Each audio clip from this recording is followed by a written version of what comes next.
OBC তালিকা নিয়ে পশ্চিমবঙ্গ সরকার প্রথম থেকে শুধুমাত্র লোক দেখানো কতগুলো নিয়ম চালু করে কিছু মানুষের কাছে এই ওবিসি নামক সংরক্ষণের বার্তা পৌঁছে দিতে চেয়েছিল, কিন্তু সেটা যে আইন বিরুদ্ধ বা নিয়ম মেনে হয়নি হাইকোর্ট তা স্পষ্ট করে ঘোষণা করে দিয়েছিল।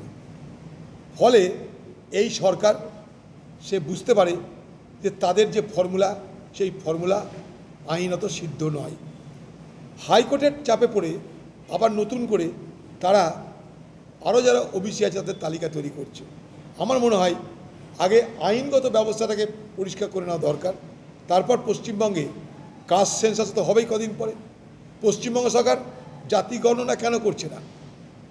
যেমন তেলেঙ্গানা সরকার জাতি গণনা করে দিয়েছে। তেলেঙ্গানা সরকারের উদাহরণকে অনুসরণ করে আমি দাবি করব পশ্চিমবঙ্গ সরকার জাতি গণনা সম্পূর্ণ করে দিক। জাতি গণনা যেই হয়ে যাবে আপনাকে আর কে ওবিসি নয়, কে এসসি নয়, তার জন্য এত ঝামেলা করতে হবে না। তেলেঙ্গানার কংগ্রেস সরকার তার ফয়সালা করে দিয়েছে। তেলেঙ্গানার কংগ্রেস সরকার যেভাবে জাতি গণনা সম্পূর্ণ করেছে, সারা দেশে যা রেকর্ড করেছে, সেই একই ফর্মুলা অনুযায়ী পশ্চিমবঙ্গ সরকার জাতি গণনা করে ফেলুক। তাহলে এসসি কে আছে, এসটি কে আছে, ওবিসি কে আছে, ব্যাকওয়ার্ড কে আছে জানতে আমাদের কোনো অসুবিধা হবে না।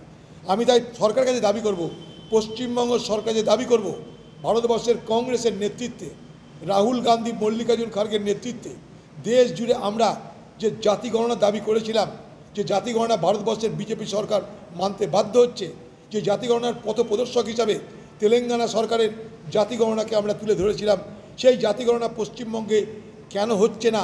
পশ্চিমবঙ্গ সরকারের ভাবনা কি? পশ্চিমবঙ্গ সরকার জাতি গণনা করবে কি না আমরা জানতে চাই। খুব ভালো আপনারা আজকে এই বিষয়টা বলবার সুযোগ পেয়েছি। তাই পশ্চিমবঙ্গ মানুষের পক্ষ থেকে পশ্চিমবঙ্গ সরকারের দাবি করছি, অতি দ্রুত পশ্চিমবঙ্গে জাতি গণনা শুরু হোক।